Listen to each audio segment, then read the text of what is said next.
Right. ఇక నిన్న చొప్పదండి నియోజకవర్గానికి సంబంధించి కరీంనగర్ జిల్లా చొప్పదండి నియోజకవర్గానికి సంబంధించి చొప్పదండి ఎమ్మెల్యే డాక్టర్ మేడిపల్లి సత్యం గారిని కలవడం జరిగింది. తెలంగాణ రాజ్యాధికార పార్టీ తెలంగాణ రాష్ట్రంలో బీసీ ఎస్సీ ఎస్టీ మైనార్టీలకు జరుగుతున్న అన్యాయాన్ని కళ్ళగట్టినట్టుగా చూపించడంలో తెలంగాణ రాజ్యాధికార పార్టీ ఏర్పడ్డది. తీన్మర్మలన క్లియర్గా చెప్తా ఉన్నమాట చూస్తా ఉన్నాం. రాజ్యాధికార సమరబేరి అనే పేరుతోని ఈ జూలై 5వ తేదీన భువనగిరిలో సభ పెట్టబోతా ఉన్నాడు. దానికి సంబంధించి ఆహ్వాన పత్రికలు బీసీ ఎస్సీ ఎస్టీ మైనార్టీలు ఎవరైనా కానీ మన పార్టీ అయినా కాకుండా కానీ మన వాళ్ళు అనే ఉద్దేశం కొద్దీ అందరికీ ఆహ్వాన పత్రికలు అందజేస్తూ ఉన్నాం. ఈ నేపథ్యంలో కరీంనగర్ జిల్లా అధ్యక్షురాలు గంగిపల్లి అర్ణక్ ఆధ్వర్యంలో నిన్న చొప్పదండి ఎమ్మెల్యే కరీంనగర్ డీసీసీ అధ్యక్షుడు మేడిపల్లి సత్యం గారికి ఆహ్వాన పత్రిక అందజేయడం జరిగింది.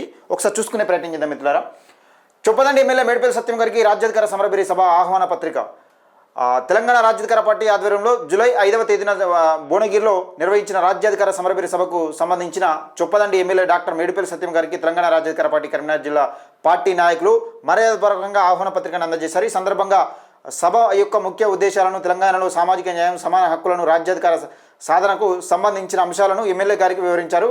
ఈ కార్యక్రమంలో తెలంగాణ రాజ్యాధికార పార్టీ కరీంనగర్ జిల్లా అధ్యక్షురాలు గంగిబిల్లి అర్ణ, ప్రధాన కార్యదర్శి చిగుళ్ల మోహన్, టౌన్ అధ్యక్షుడు కొత్తకొండ వేణు, చొప్పదండి నియోజకవర్గం ఇన్ఛార్జి కుప్పల వెంకటేష్, గంగాధర మండల అధ్యక్షుడు ముఖ్యర గంగరాజ్, మండల యువజన ప్రధాన కార్యదర్శి బండ గంగరాజ్, హరి నాయకులు పాల్గొన్నారని ఒక వార్తను చూస్తున్నాం. ఇక్కడ అధికార పార్టీ అని కాదు, అధికార పార్టీ అయినా ప్రతిపక్ష పార్టీ అయినా ఏ పార్టీ అయినా బీసీ ఎస్సీ ఎస్టీ మైనార్టీలు ఎవరైనా కానీ ఆహ్వాన పత్రిక అందజేయాలని తీన్మర్మలన ఆదేశాల మేరకు ప్రతి ఒక్కరిని కలవడం జరుగుతుంది. చొప్పదండి నియోజకవర్గం కాదు, అన్ని జిల్లాలలో ప్రతి ఒక్కరిని కలవడం జరుగుతుంది. తెలంగాణ ఉద్యమం కోసం పనిచేసిన నాయకులు, బీసీ ఉద్యమం కోసం పనిచేసిన నాయకులు, నిజంగా బడుగు బలహీన వర్గాల కోసం ఎవరైతే తమ జీవితాలను త్యాగం చేసి ఈ కేసీఆర్ లెక్క కాదు, కేసీఆర్ తెలంగాణ మన నీళ్లు నిధులు నియామకాలని వాళ్ళకు సంబంధించిన సామాజిక వర్గాన్ని డెవలప్ చేసుకున్నాడు. కానీ బీసీ ఉద్యమం అట్లా కాదు. బడుగు బలహీన వర్గాలు ఎవరైతే ఉంటారో వాళ్ళు ప్రజల కోసం ఎవరైతే పనిచేస్తారో వాళ్ళని గుర్తించి ఈ సభకు రావాలని ఆహ్వానం అందజేసే కార్యక్రమం జరుగుతూ ఉన్నది. సరే, మీ పార్టీలకు వత్తాసు పలుకుతా అంటే మీరు ఎవరిని కూడా ఏం చేయలేదు, ఆహ్వానించడం అనేది మన వంతు. కాబట్టి అందరికీ ఆహ్వాన పత్రిక అందజేసే ప్రయత్నం చేస్తూ ఉన్నాం. బడుగు బలహీన వర్గాల నుంచి ఎవరైతే నాయకులు అవుతూ ఉంటారో, ప్రజల కోసం ఎవరైతే నిస్వార్థంగా పనిచేస్తూ ఉంటారో, అది పదవిలో ఉన్నా లేకున్నా ప్రజల కోసం పనిచేసే వ్యక్తుల దగ్గరికి తెలంగాణ రాజ్యాధికార పార్టీ ఆహ్వాన పత్రిక వెళ్ళబోతూ ఉంది. దయచేసి జూలై 5వ తేదీన జరగబోయే తెలంగాణ రాజ్యాధికార సభ ఆహ్వాన రాజ్యాధికార సమరబేరి సభకు అందరూ తప్పనిసరిగా రావాల్సిందని మేము మనస్ఫూర్తిగా కోరుకుంటున్నాం. మన బడుగుహీన వర్గాలకు దాదాపు 77 సంవత్సరాలుగా బీసీ ముఖ్యమంత్రి లేడు.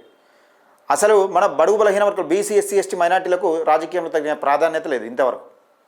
అంటే 77 సంవత్సరాలుగా మనం రాజకీయంగా ఎంత వెనుకబడుతున్నాం అనేది ఒక్కసారి ఆలోచన చేసుకోవాలి మిత్రులారా.